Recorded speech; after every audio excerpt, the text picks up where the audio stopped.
Welcome back, everyone. Today, we're diving into a fascinating topic: age differences in relationships according to the Bible. You might be surprised by what we find, or rather, what we don't find. Let's get started.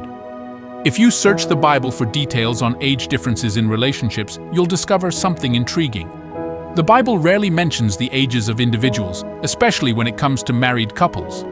This silence is quite fascinating, especially given how much detail the Bible provides on other aspects of life and relationships. But let's focus on one notable exception: Abraham and Sarah.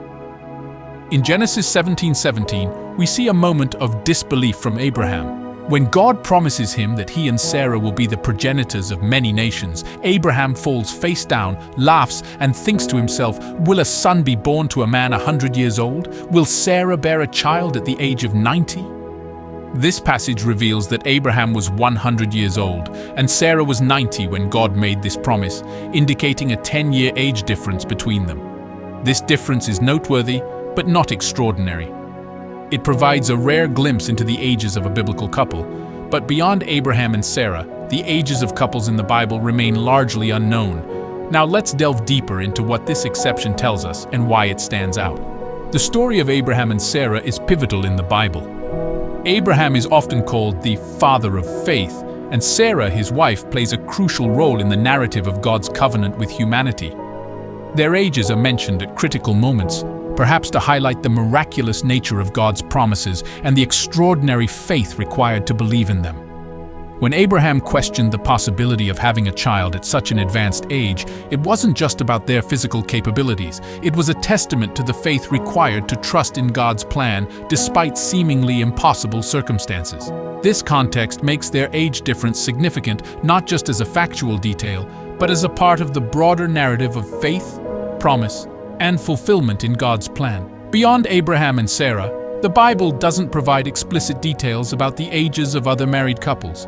However, there are some interesting traditions and assumptions that have been passed down through Jewish and Christian history.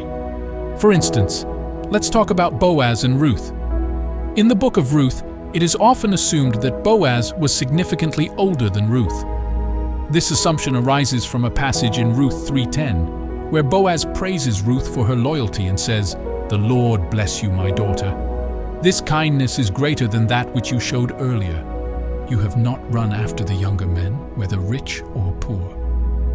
Boaz's reference to younger men implies that he himself is older, though the exact age difference is not stated.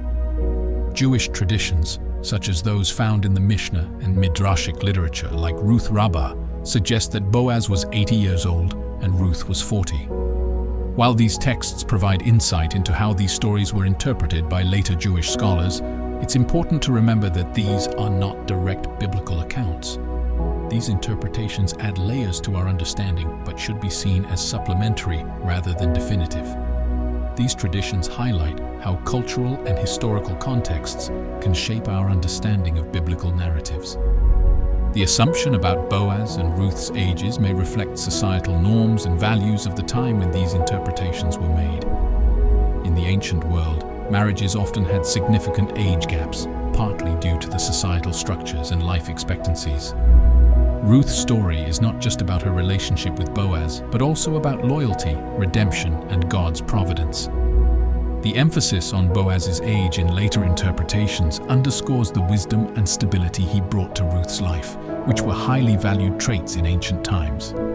This perspective enriches our reading of the text, offering a broader view of the characters' lives and the cultural significance of their actions.